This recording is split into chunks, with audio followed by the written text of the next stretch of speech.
guys, alright, so here's just a quick video showing you how I would actually go ahead and do these pattern overlays. Now this is just something I discovered by chance. I was just playing around in Cinema 4D and I noticed that depending on the actual layer structure, if you had it in a certain way, it would react and give you certain results.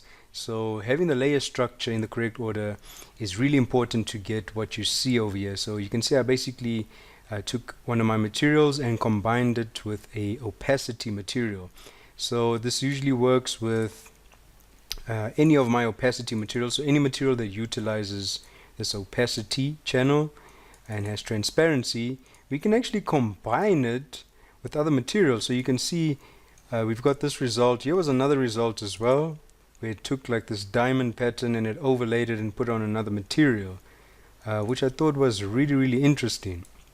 So again, I'm doing this in Cinema 4D. I don't know if you can control the layer structure in other 3D programs like 3D Studio Max or Maya, or even with other render packages. Actually, wait, the render package doesn't matter. I think it's the program. As long as you guys can control the layer structure, you should be able to do this. Now you can do this in Substance Painter as well, and it's also dependent on layer structure. So in Substance Painter, if there's another material on top of another material, those materials tend to blend together and they combine those properties to create a completely new material. So you can do this in Cinema 4D as well. So I'm going to open up Cinema 4D, and here's my cloth material ball. So for this demonstration, I'm going to be combining, let's see what material we have over here. A fabric 31, which is this chenille upholstery 2. I'll be dragging that on here. And now the really important thing we need to take notice of is here in the section over here where my object is, the layer structure is important. So you can see over here we can have multiple layers on top of each other. So I'm going to go ahead and let's actually bring in one of my opacity layers.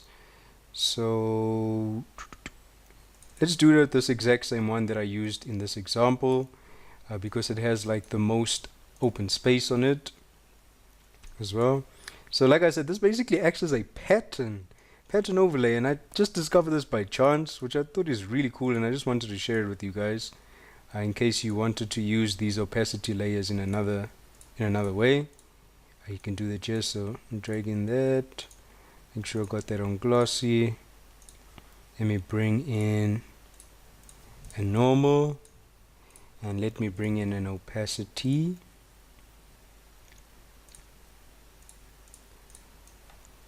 Okay, there we go. So let me bring up the render. Oh, this material is actually missing its images, so I need to drag these in as well. So I was going to do chenille upholstery 31, so just dragging the base, dragging the roughness, and then dragging the normal. Alright, so currently you can see there's just one layer or one material on this image, but I can drag another one on top of it. So if I drag my my opacity material, you'll see now if I let this, if I just resend this to Octane Render, it's actually going to overlay this opacity on top of this material to give me a completely new material. There we go. And now the layer structure is really important, because if I drag, like let's say if I drag the opacity first and then I dragged this chenille upholstery, it won't work. You'll see if I change the order over here, if I change that back at this render again, basically this material is going to override that opacity. So the opacity, I think because some areas are transparent, it just does something with the material to allow certain areas to still be visible. Oh, and my Octane just crashed. Okay. So over here I'm just trying another one of these opacity materials, and this is actually one of the bonus materials that comes with the part 2 fabric pack. And you can see even if this mask over here is white, right? Actually this material, this opacity material is white, so whatever color this was, it's actually basically projecting that on top of this material. So now you can see we've still got that underlying material there, and then we've got this on top.